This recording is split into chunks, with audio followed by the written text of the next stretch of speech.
Je suis responsable des partenariats chez Turvine. Euh, donc, un peu l'ordre du jour que je souhaite vous présenter aujourd'hui, il y a 5 grands points. En fait, c'est le DMS. Pour ceux qui ne sont pas familiers avec le terme, on va rentrer dans la définition, faire le lien avec les concepts d'excellence opérationnelle, de productivité qui sont de plus en plus d'actualité dernièrement. Je vais faire aussi un survol rapide des pratiques du DMS qui sont fréquemment digitalisées dans Turvine.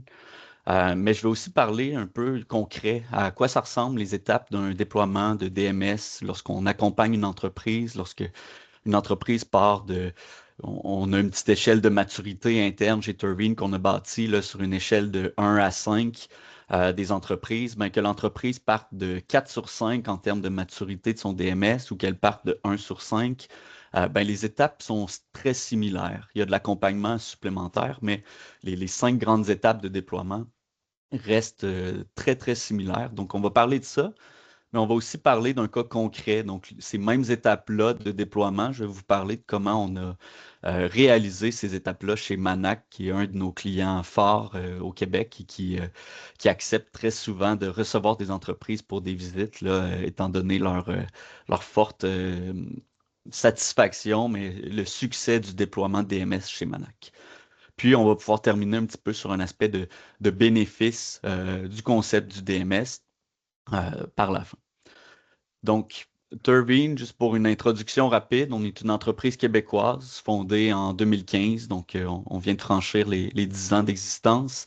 Aujourd'hui, on a un petit peu plus de 300 clients à travers 28 pays. On n'est pas nécessairement présent, nous, dans ces 28 pays-là, mais souvent, si on travaille avec une entreprise qui est une multinationale, ben, on va faire un premier projet aux États-Unis, au Canada, au Québec ou en Europe, où on a des présences plus fortes.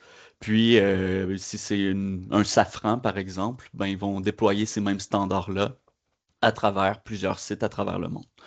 Donc, on œuvre surtout dans le secteur manufacturier, dans la transformation, mais au travers des années, on a vraiment déployé et développé beaucoup dans les centres de distribution, dans les réseaux de la santé, hôpitaux, euh, centres pour personnes âgées, par exemple. On est présent aussi dans les villes, dans des banques, donc des secteurs qu'on pourrait ne pas s'attendre à l'origine, mais à la fin, euh, l'objectif du DMS peut s'appliquer à l'extérieur du manufacturier. Donc, pour ceux qui sont moins familiers avec le concept de DMS, en fait, c'est vraiment la structure, les standards et l'ensemble des activités de supervision et de gestion qui sont attendus, surtout de la part des opérations et des équipes de supervision, mais ça peut aussi s'étendre aux fonctions support, donc la qualité, la maintenance, la santé-sécurité, l'amélioration continue. L'objectif du DMS, c'est relativement simple, c'est de les standardiser à l'échelle de l'entreprise, ces bonnes pratiques de gestion-là, sous la forme d'agenda standard, mais de s'assurer que le chef d'équipe de jour, de nuit, d'une usine ou d'une autre, respecte les mêmes standards de gestion, la même qualité de contrôle opérationnel et qu'on collabore tous de la même manière dans la résolution de problèmes. Donc, ultimement, souvent, ce n'est pas un lien direct nécessairement qu'on peut s'attendre avec l'excellence opérationnelle, mais si nos superviseurs sont plus en contrôle des opérations dont ils sont responsables, on va avoir beaucoup moins d'imprévus, beaucoup moins de gestion pompier, et ça va prendre moins de temps et d'énergie résoudre les enjeux opérationnels qui arrivent, peu importe à quel point on prévoit bien nos journées. Et donc, ça finit par avoir ultimement un impact énorme sur notre TRG, sur notre santé-sécurité, sur notre compétitivité. La problématique initiale qu'on a identifiée, nous, chez Turvine, c'est que si on prend un chef d'équipe, un superviseur, un gestionnaire dans une entreprise et qu'on lui dit qu'il doit maîtriser autant quelqu'un qui est là depuis 20 ans que quelqu'un qui vient tout juste d'entrer en poste, qui doit maîtriser des dizaines de systèmes différents pour leur contrôle quotidien. Il y a des fortes chances que ces gens-là soient perdus au travers de ces différents systèmes-là. Bon, j'ai un enjeu de santé-sécurité, c'est dans quel système déjà que je dois loguer ça ou c'est où que je dois suivre mes plans d'action santé-sécurité versus les actions maintenance. Ça devient mêlant pour eux. Mais au niveau de la direction, il y a aussi des enjeux de visibilité, à savoir, est-ce que mes gens adhèrent au processus de gestion qu'on a défini comme le standard pour notre usine? Puis, est-ce que les gens adhèrent nécessairement ou en fait, est-ce qu'on est efficace dans la résolution des enjeux opérationnels qu'on identifie au quotidien? Donc, l'objectif de Turbine, c'est d'aider à vraiment centraliser l'ensemble de ces activités-là qui vivent souvent dans des emails, des courriels, des Teams, des fichiers Excel et d'autres systèmes là, qui peuvent être dédiés à la maintenance, à la gestion de la qualité. Puis, au niveau du plancher spécifiquement, venir donner un outil qui centralise pour eux comment ça se vit. On fait des intégrations ultimement, puis là, je peux parler de Guide TI, par exemple, qui est un logiciel de maintenance assez connu au Québec.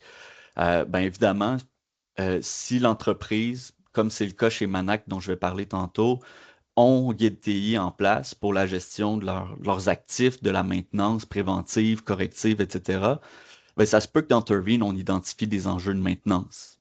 Mais on va avoir une connexion qui permet d'automatiquement, en un clic, envoyer la création du bon de travail dans Guide TI, relié au bon actif, avec les photos et toute la définition de la problématique. Donc, la maintenance s'approprie Guide TI et utilise toujours Guide TI, mais les superviseurs sur le plancher, qu'ils soient au niveau du chef d'équipe, superviseur, contremaître, leur outil de prédilection va être Turbine et ça va être le seul et unique outil qu'ils vont utiliser, peu importe les applications des enjeux qu'ils vont trouver. Donc, l'objectif, ultimement, c'est on parle souvent de SOP, des procédures, des instructions de travail qui s'adressent aux opérateurs. On s'attend à ce que 95% de leur temps dans leur journée ou plus soit standardisé ou soit défini par des standards. Mais du côté de Turbine, nous, on adresse finalement les gens qui sont souvent négligés au niveau de leur agenda standard et leur structure de gestion. Et qu'est-ce qui est attendu d'eux dans leur journée, dans leur semaine, dans leur mois. Donc, c'est vraiment dans ces rôles-là que Turbine va s'appliquer et standardiser. Donc, quelques exemples. Je parle de DMS depuis tantôt. J'ai nommé un petit peu la définition, mais ça va peut-être vous parler quand je vais vous parler des exemples de cas d'utilisation ou des activités qui composent le DMS. Fait que le concept d'agenda standard, les tournées de plancher, les rencontres, réunions de production niveau 1, 2, 3 selon la taille de l'entreprise, le comité de direction, réunion d'amélioration continue. Je peux en nommer beaucoup, vous envoyer quelques exemples à l'écran. Ultimement, c'est de prendre ces pratiques-là, pouvoir les standardiser, les encadrer et pouvoir les définir dans le cadre d'un agenda standard. Donc, si on a des tournées planchées, une par jour ou deux par jour, on va vraiment pouvoir les créer dans le système et les mettre dans les agendas standards des différentes personnes qui doivent les réaliser. Donc, ultimement, si on regarde la solution en elle-même, il y a 5 grandes fonctionnalités. Donc, l'agenda de travail, qui est vraiment le calendrier par personne, qui est par utilisateur. Puis, dans l'agenda de travail, on peut planifier et des formulaires, donc la tournée de plancher, un Audi 5S, des contrôles opérationnels, ou le concept d'espace de travail. Quand je dis espace de travail, on parle des agendas de réunion où va se trouver des plans d'action, des indicateurs de performance, puis des sujets qui doivent être discutés dans la réunion de comité de santé-sécurité ou transfert de corps ou réunion quotidienne de production. Puis au bout du compte, tout se centralise dans mon propre gestionnaire de tâches personnelles.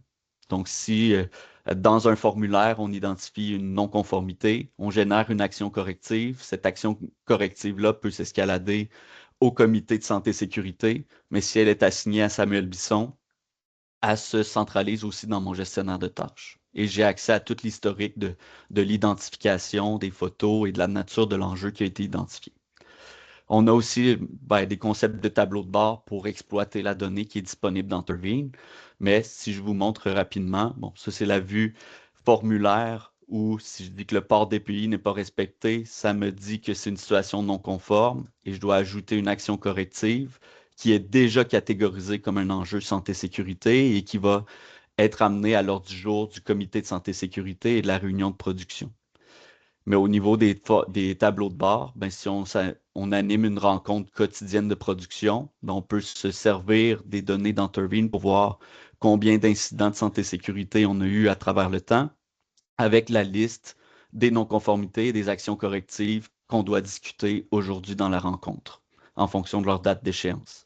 Mais on a aussi la possibilité d'intégrer du Power BI, du Excel dans cette même vue-là pour animer la rencontre avec des données qui sont peut-être pas connues par Turvine, mais qu'on veut quand même systématiser la, la, la visibilité et les discussions dans les rencontres opérationnelles.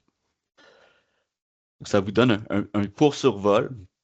Puis quand on déploie un DMS, puis là, indépendamment que le DMS soit mis en place dans Turvine ou une solution technologique ou que ce soit fait papier, crayon, tableau blanc, on va suivre les mêmes processus, les mêmes étapes de mise en place. Donc, on va partir des objectifs stratégiques de l'entreprise. On va établir les standards de gestion qui correspondent. Donc, est-ce qu'on doit faire des tournées? Est-ce qu'on doit faire des audits, des inspections, des points de contrôle? Puis c'est quoi la structure de résolution de problèmes et de communication qui est utilisée? Donc, les structures de meeting. En fonction des standards de gestion puis de la structure de résolution de problèmes, on va définir des agendas standards qu'on va déployer en fonction des rôles et responsabilités des équipes, mais on va aussi mettre en place une structure de pérennité. Donc, plus souvent qu'autrement, si on arrête à l'étape 4, si on revient dans un an, le DMS va avoir perdu de son momentum, la structure et l'adhérence des équipes aux bonnes pratiques va perdre de son momentum. Donc, on veut mettre en place des indicateurs, des rencontres, de l'amélioration de notre système de gestion. Donc, si on applique ça chez Manac, c'est vraiment les mêmes étapes que vous voyez à gauche, mais chez Manac, les objectifs stratégiques de l'entreprise ou les axes qu'ils mesurent, on entend souvent parler du SQCDP, qui est le plus populaire. Chez Manac, on parlait du SQLIP. Donc, sécurité, qualité, livraison, inventaire, productivité. C'est les axes stratégiques qu'ils souhaitent piloter. Donc, pour piloter ça, on a mis en place des tournées de plancher, des audits CSS, des audits sécurité, cadenassage, puis des inspections qualité. On a aussi mis en place des rencontres de début de corps, tiers 1, tiers 2, tiers 3 et tiers 4, donc un principe d'escalade dans des enjeux en fonction de la gravité et du niveau d'autonomie ou d'autorité qui est nécessaire pour les résoudre, puis des processus d'amélioration continue et de transfert de corps. En fonction de ces pratiques-là, on a mis les agendas standards pour chacun des rôles, puis on a déployé des audits, des rapports, puis des tableaux de bord en lien avec les comportements de gestion pour continuellement piloter la santé du Daily Management System. Donc, l'horaire chez Manac, on s'attend à 2 tournées de plancher proactives par jour, une réunion de production à chaque jour, une réunion de transfert de corps, une inspection santé-sécurité chaque semaine, puis un audit 5S, ou en fait, eux, ils l'appellent le 6S parce qu'ils rajoutent le concept de sécurité dedans, des postes de travail à chaque semaine. Donc ça, c'était l'horaire du superviseur matérialisé dans Turvine chez Manac. Donc un petit peu le survol, c'est qu'on va avoir ces formulaires-là qui se font sur toute tablette ou téléphone, qui génèrent des problèmes, des écarts, des non-conformités, des idées d'amélioration, des actions correctives, ou même qui mettent à jour des indicateurs et qui vont populer notre SQCDP ou les réunions opérationnelles quotidiennes. Puis, ben, la structure des réunions va vraiment faire en sorte qu'au niveau 1, ben, on a notre ordre du jour, nos indicateurs qu'on pilote, mais ça va remonter vers le niveau 2 ou le niveau 3 en fonction de comment on définit les départements. Mais ces sujets-là qui peuvent être escaladés d'un meeting niveau 1 ou niveau 2 vont être discutés et commentés et ça va donner des rétroactions au niveau inférieur de façon quotidienne. Donc, on assure une collaboration puis une feedback loop très, très concise. Donc, un peu quelques cas à succès là, qui montrent un peu surtout, je dirais, pris la peine de mettre les dates ici, depuis quand ces entreprises-là utilisent Turbine pour montrer l'aspect pérennité, parce que c'est vraiment l'enjeu principal que le digital vient appuyer ici. C'est qu'au lieu que ça s'essouffle à travers le temps, on continue de s'améliorer, on continue à faire évoluer notre système de gestion. Donc, des entreprises qui utilisent Turbine, puis j'ai mis des grosses entreprises qu'on connaît, mais ça s'applique aussi aux PME, de vouloir systématiser et standardiser ces pratiques de gestion-là. Donc, ça fait un petit peu le tour dans certaines statistiques que vous pourrez prendre la peine de regarder plus en détail ou partager dans de prochaines discussions. C'est tout pour Turvy. Merci beaucoup, Samuel Bisson de chez